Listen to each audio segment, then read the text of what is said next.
6 अगस्त 1945 सुबह के 8:15 जापान के हिरोशिमा शहर में जिंदगी बिल्कुल नॉर्मल चल रही थी। कोई साइकिल से ऑफिस जा रहा था, कोई अपनी दुकान खोल रहा था, कोई माँ अपने बच्चे को स्कूल भेज रही थी, कोई सोल्जर छुट्टी पर घर आया हुआ था, कोई बच्चा स्कूल के प्लेग्राउंड में खेल रहा था।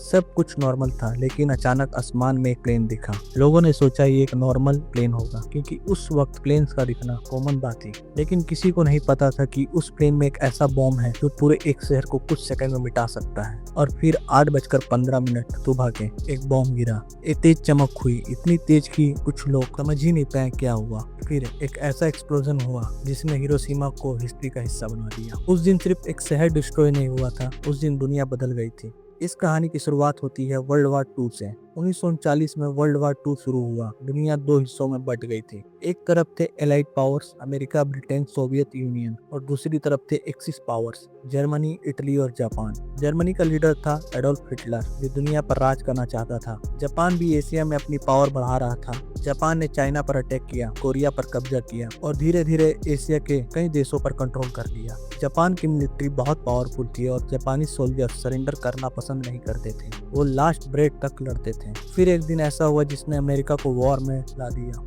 7 दिसंबर 1941 जापान ने अमेरिका के नेवल बेस पर अटैक कर दिया अचानक से। इस अटैक में 2400 से ज्यादा अमेरिकन मारे गए, कई शिप्स डिस्ट्रॉय हुए, कई एयरक्राफ्ट डिस्ट्रॉय हो गए। अमेरिका शॉक में था और गुस्से में भी। अगले ही दिन अमेरिका ने जापान के खिलाफ वॉर अनाउंस कर दिया। अब वर्ल्ड वार और भी डेंजरस हो चुका था। 1945 तक जर्मनी हार चुका था, हिटलर मर चुका था, इटली सरेंडर कर चुका था, लेकिन जापान अभी भी सरेंडर नहीं कर रहा था। अमेरिका ने जापान पर बहुत बॉम्बिंग की, फायर बॉम्बिंग की, टोक्यो पर बॉम्बिंग हुई जिसमें लाखों लोग मारे गए। फिर भी जापान सरेंडर नहीं कर रहा था। अमेरिका ने कैलकुलेशन की, अगर जापान पर ग्राउंड इन्वेजन किया गया तो 5 लाख से 10 लाख तक अमेरिकन सोल्जर्स मर सकते हैं और जापान के तो और भी ज्यादा लोग मरेंगे। अमेरिका वॉर जल्दी खत्म करना चाहता था, इसलिए अमेरिका ने एक डेंजरस डिसीजन लिया, एटॉमिक बॉम्ब यूज करने का। अमेरिका ने एक सीक्रेट प्रोजेक्ट स्टार्ट किया जिसका नाम था मैनहट्टन प्रोजेक्ट। इस प्रोजेक्ट में दुनिया के टॉप साइंटिस्ट काम कर रहे थे। इस प्रोजेक्ट को जो लीड कर रहे थे रॉबर्ट ओपेनहाइमर।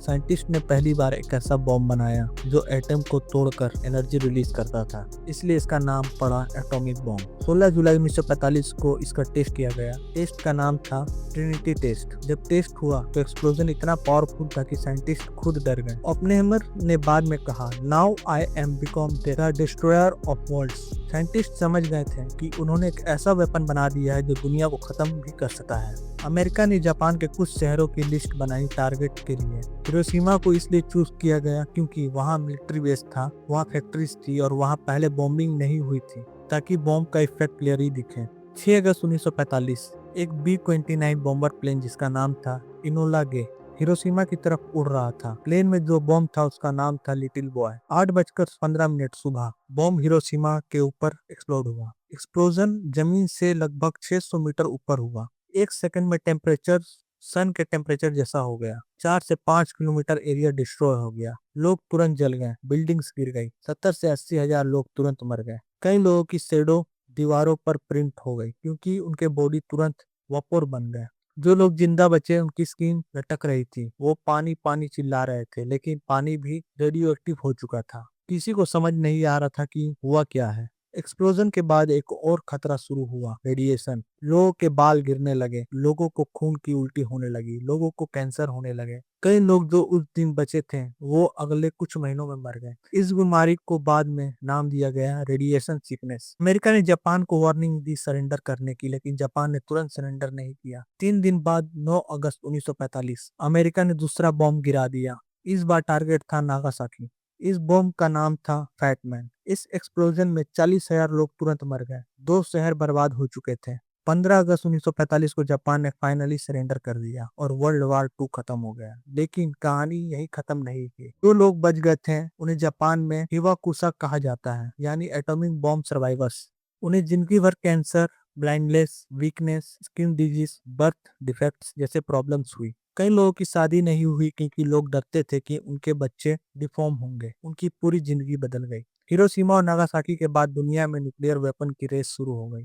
अमेरिका ने बनाया, फिर सोवियत यूनियन ने बनाया, फिर ब्रिटेन, फिर फ्रांस, फिर चाइना। आज दुनिया में 12,000 से ज्यादा न्यूक्लियर वेपन्स हैं। अगर एक न्यूक्लियर वार हो जाए तो पूरी दुनिया खत्म हो सकती है। इस कॉन्सेप्ट को कहते हैं म्यूचुअली एश्योर्ड डिस्ट्रक्शन, यानी अगर वार हुआ तो कोई नहीं बचेगा। हिरोशिमा और नागासाकी हमें एक बहुत बड़ी वार्निंग देते हैं। साइंस इंसान को पावरफुल बना सकता है, लेकिन अगर पावर गलत हाथ में हो तो इंसान अपने आप को खत्म भी कर सकता है। 6 अगस्त और 9 अगस्त ये सिर्फ डेट्स नहीं है, ये वो दिन है जब इंसान ने अपनी ही पावर से अपनी ही दुनिया को जला दिया। और इसीलिए आज भी हिरोशिमा में एक बोर्ड लगा है जिसमें लिखा है rest in peace for we shall not repeat the error.